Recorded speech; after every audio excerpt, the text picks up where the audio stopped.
Hey guys, doing a little more swamp bedding today. The good part about swamp bedding is you have the elevation that they want, and that's why they're all over it here. You see there's my food up top there, and then there's 2018 cutting in here. This was mostly balsam poplar, mostly aspen. I just dropped the mature ones to see where they'd get me. A couple of basswood in there as well. And then today we came back in and did a few elm on the side. We tucked some red azure dogwood that was too tall for them. We wove that into the canopies so that it was reachable. And then we also dropped a couple more aspen that were leaning heavy, and that's about the only time you can get them to hinge well. I'll show you that up top here, and then some ash as well. So there's about 15 beds in here. See, they're all over it. Just because we picked the elevation and we gave them a little back cover.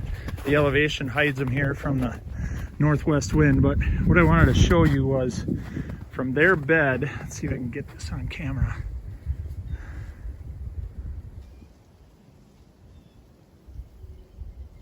See that ladder stand right there, center frame, across the field? I am visible getting up and down, or itching my nose, or if the kid is sitting in that one, you know, doing jumping jacks and whatever kids do with Chex Mix and whatever, they're completely visible. So what we're doing today is we're just taking the silky saw, and wifey, my lovely administrative assistant's over there doing a little bit of edge feathering. But this is all aspen. The good thing about aspen is it's got regenerative root system. The bad thing is it doesn't hinge great unless you don't try to get it to hinge past 90. So what we've done is we're taking the leaning aspen. So I'm holding camera level. You can see how wicked that is. And this is our travel corridor on the way out to food. So right here, those aspen could live, but at least they're holding on. And then up on the inside of that, we have tree seed and switchgrass coming. So a lot of things you can do here with aspen. Even if you're thinking, gosh, I wish I had something in here to hinge cut, because you know you don't want them, 75 yards away in a bed and they hear a clink or something and all they got to do is look uphill and bing, you're busted up in your stand. So that's what we're going to keep doing here today. I'll show you the finished product from the top side field edge and from this travel corridor when we're done. 2 years ago, we bought this farm. No cover whatsoever, just the swamp and mature trees on the edge of the swamp. So since I have a round swamp, it gives me bedding for each wind direction. So I started dropping cover on it, and I did some more today. Now, when I do bedding areas, I try not to do detail work right away unless it's a major blocker. Like this, they can still walk through. I'll eventually clean this up, but there's a lot of food here on this aspen. This is a lot of food for them right now. So I'm just going to leave it on the ground, let them pick their way through it. You can see that's where they want to bed right there on the elevation, about 6 foot higher than the swamp. Here's another couple of beds. And then this is the one that had the spray tank next to it, where we started. So you can see that basswood up there was what we were trying to hide. And now we definitely did so, especially from their bedding height.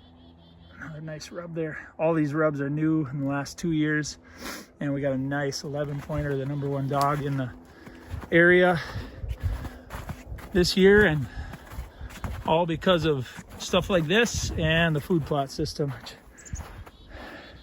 is right up there, and there's all the bedding around it. But you notice here we just walked through some high hinge cuts and some low hinge cuts. I know I'll get some comments on that. I get questions all the time. I'm not sure why the claim is out there that, you shouldn't do high hinge cuts. It's a waste of time, because the same people are, just telling you got to add diversity. Well, how do you switch over to hinge cutting and you suddenly say only one kind of hinge cut works? You have to be low. It has to be just side cover, no overhead. That's not even logical. You can't claim diversity in everything for deer and then say, oh, but with hinge cutting, they don't like overhead cover. That doesn't make any sense. Whoever tells you that is full of sugar, honey, and iced tea. So just use your brain, guys. You've seen it before. I mean, there's pictures all over the place of deer underneath overhead bedding and deer next to side cover and deer in the wide open hayfield in the wind because they don't like the deer flies. So you guys know that your property is going to function better when you have everything that deer want in one spot, and that's why I do a combination of them. I don't have the luxury of huge amounts of space. I got a 40-acre property and there's barely a tree on it, and I'm cutting down a lot of them. So there's that travel corridor around to the other bedding area that we've got videos of. So anyways, just use your brain. It's not logical to claim that. Never works because, well, I already said why. It's just not logical to claim that. And then here's our exit to the food plot system. And this thing just gets destroyed out here. A lot of real world beans out there left. That's good. And the corn's just about gone. This right here is going to be buffered up with switchgrass a little bit. And then out here in this open ground, this is my northwest bedding elevation right here in the center of the property. So I got to capitalize on this big time. I can't come in here and just put a blind up or something. I got to give it to deer. You have to do that and sacrifice some of your hunting when you have a small property. You just can't take all the good stuff putting box blinds up.